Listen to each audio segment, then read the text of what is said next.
Thank you guys for tuning in. You watching JFK'S way, man. I'm him. I'm JFK, and I do things my way over here. So today I'm not showing you guys any super cool, crazy rare hats or anything like that. I'm just gonna show you guys actually some books I recently picked up. Just some really great artwork. And again, if you into that, if you in tune to that, and even if you're not, I might be able to introduce you. I'm probably gonna put you on to some stuff right here. So for those of you guys that know me personally, thank everybody who reached out to me, but I was actually in a car crash a little while ago, so I did not have a card. So I was kind of on hiatus from the comic book shop, right? Just getting stuff in the mail here and there, and I wasn't going to comic stores like I usually do on Wednesdays.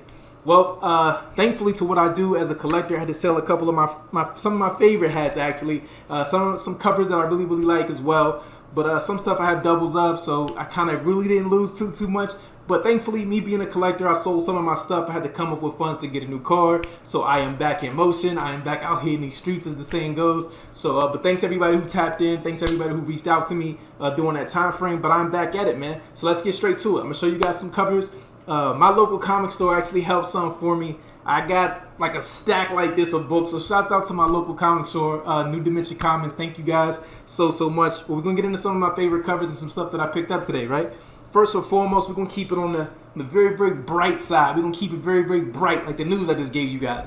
This right here is a cover from one of my favorite artists, secretly enough. I say secretly because everybody doesn't know that I collect his work, but a gentleman by the name of Arthur Adams.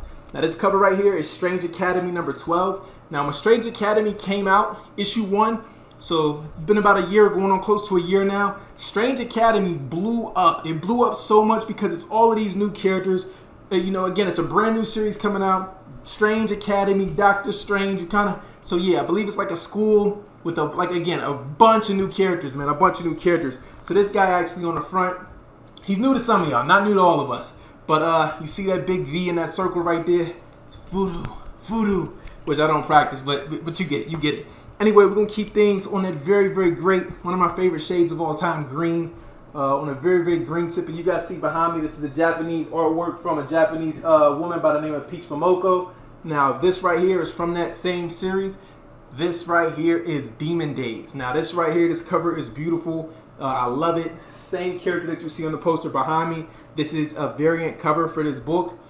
Beautiful artwork, man. I love this. Now, this right here, I've been dicey enough to kind of throw some rolls right here. I want to really mark on this myself, or get somebody with better signature than me to write on it, so when I submit it for it to get grading from the comic company, it comes back as a green label. I feel like it'll just look beautiful.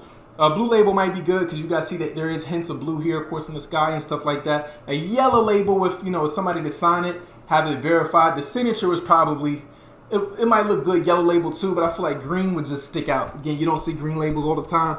So this batch right here is really an experimenting batch. So the books that I picked up today, I'm ciphering through, again, my stack of comics. I definitely owe a couple $100 to my comic store. Ciphering through those, I'm just like, I'm going to experiment with these. So this right here is a book that actually came out in June. So like I said, and I was on hiatus for a while, so some stuff I'm showing you is new. Some stuff I'm showing you, I'm backtracking a little bit on books. But again, just great artwork stuff that I like, cover-wise, This is a series I've actually been collecting. I actually stopped after this issue, but this is issue 5 of Radiant Black. Now this is a variant cover. You guys see this right here. I won't get into the whole reason behind me stopping, but I'm finished with the series. I don't collect the series anymore unless they come out with this like a crazy, just oh my god kind of cover. Then of course I might jump back into it, and support by buying that cover. But series-wise, I'm kind of just drained with the series. So I am actually not collecting this at this current moment, but this was a book that they had held for me. So, like any guy, you got to pay your debts, man. So if they held something for you, no matter when it was, you kind of gotta pay, So I had to pay to pick one of these up. But again, I love the cover, the blue, the purple hues, the shades that are just used in this is really good. The artwork itself particularly is not like super great to me. Same thing with this right here. This is Avengers. Now this is an Avengers book, but this starts a new arc. This is World War She-Hulk. Now, years back, there was a World War Hulk series that was going on for a while. Red Hulk was involved. And if you're new and you don't, yes, there is a Red Hulk. There's a Red Hulk, but Red Hulk was involved. There was all types of stuff going on at World War Hulk. It speaks for itself, right? But this right here is a crazy good cover to me. The artwork, maybe not particularly, but just what it stands for. You see her down here in chains. You see guys back here like in the shadows or whatever like that. And it's red. Now this right here really stands out, so I feel like this will look amazing graded. So of course I had to pick this up. This is actually just a regular cover, so if your store ordered 30, they got 30 of these. If they ordered 70, they got 70 of these. But they ordered 10, this is the copy that they got right here. This is just a regular cover A. But yeah, man, I love this cover right here. Had to pick that up. Now that's issue 46, which starts part 1. This is issue 47, which starts part 2 of World War She-Hulk. Now you see right here, Captain America in this white and kind of sky bluish outfit, also with like future Iron Man in the same shades. You see Captain Marvel down here. I like this green outfit she got on. I really think that's cool. I really don't like Thor like at all, but the artwork is good. He's drawn good. The depiction of Thor is pretty good. This right here is World War She-Hulk Part 2. And as you see, that's her face right there with like some spiders crawling on her face. It's a good cover, man. Good cover. And again, you see the hues. You see like her eyes are like turning. You see the red at the top right there. Again, it's another cover I just had to pick up. So this right here, this next one I'm going to get into, it's a Spider-Man book, believe it or not. Yes, Spider-Man, of course, but it's done by one of my favorite artists. So I've been collecting this man's work again since I was a child. His name is Mark Bagley. So this right here is Spider-Man Life Story Annual, which means they're celebrating a year, Annual 1 variant cover by Mark Bagley. Now there's not too much to say about this, and actually it's crazy because I think J. Jonah Jameson, the guy down here, was drawn a lot better than Spider-Man was, but Spider-Man's like outside on the window, like he doesn't even know Spider-Man's behind him. So just that Bagley pulled that off, the emotion and the event of what's going on in the cover, I had to buy that, man. I had to. Now this one right here, I probably should have showed you guys earlier just because of the colors and how vibrant and crazy this is. This is another Spider-Man book, but this is Miles Morales Spider-Man. Now this is issue 27. This is a variant cover by, I believe, another overseas artist. But her stuff has been flying off the charts lately. Some of her books have been good. They're $70, $80 the day they come out.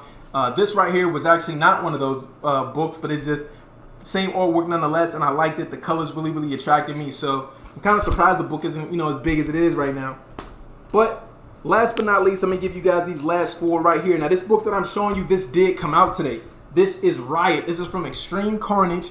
If you don't know about Extreme Carnage, of course, Carnage is the son of Venom. Now, Riot is also technically the son of Venom as well. So these suits were actually ripped off of Venom by a company that actually, captured him. So this right here was just one of the few, but this is Extreme Carnage, where the symbiote, the character right here, is like possessed by Carnage. That's why just the top face and the top portion of his body is red. But usually he's not. Riot is actually the villain that you did see in the Venom movie, actually. The Venom movie, the one that's out now. So Venom 2, I actually heard, was pushed back. So I don't really know what to say about that. I'm not too sure. I'm not looking forward to it. I absolutely did not like the first movie. To all my symbiote elites out there, if you're a fan of symbiote elites, whatever you want to say, we all know, we all have our own opinions, but some of us know it could have been a lot better than what they did and what they captured in the film. But anyway, let's get straight to it. This next one is the same book, same interior, different cover. Now this is a variant cover done by an artist by the name of David Nakayama. Now, he's actually really cool. He's responded to me a few times on Instagram. I've met him twice. Shouts out to my man Apollo Comics. He was actually right there with me one time when we was talking to him, going over some of his books and stuff like that. This was a couple years back. So him blowing up now and him getting a huge spotlight over at Marvel and other places is great to see. We were on board and we were fans and liking his work, long before he took off. So this is another cover from Extreme Carnage. This right here is Scream. Now this is probably one of my favorites done because she is primarily yellow, but if you look, she has hints of red in her. Again, these are the symbiotes possessed, like partially have Carnage in them. So you see Carnage is like over the top face. Same with Riot. Carnage is like, over the top portion of her body, but the rest of her is still yellow. She has hints of red and stuff like that in her hair, but she still remains yellow. Now this one right here is probably secretly like my second or third favorite symbiote from the whole separation anxiety, Planet of the Symbiotes kind of merger kind of thing that went on whenever these symbiotes were first showing up. Now this right here is Lasher. This is also him partially possessed by Carnage. That's why you see he's green. He's painted green because the symbiote's naturally green and black. But you see there's hues in red on his chest and over his head, and even some of his tentacles. So I'm gonna leave you guys with that. I'm gonna leave you guys with Lasher, if that makes sense. I'm gonna leave you with Lasher. So thank you guys for tuning in. I promise you guys to keep you on the loop of stuff coming out sooner than later. I'll be doing another video actually probably for like Fitted Friday, maybe Tiger Tuesday. I don't know. I haven't figured it out yet. But when I do, you guys will know. Hit that bell, man. Hit that subscribe button. I appreciate you guys for tuning in. Peace and love, and I'll catch you guys on the next one. I'm the flyest to ever walk in here. You might be listening, wondering.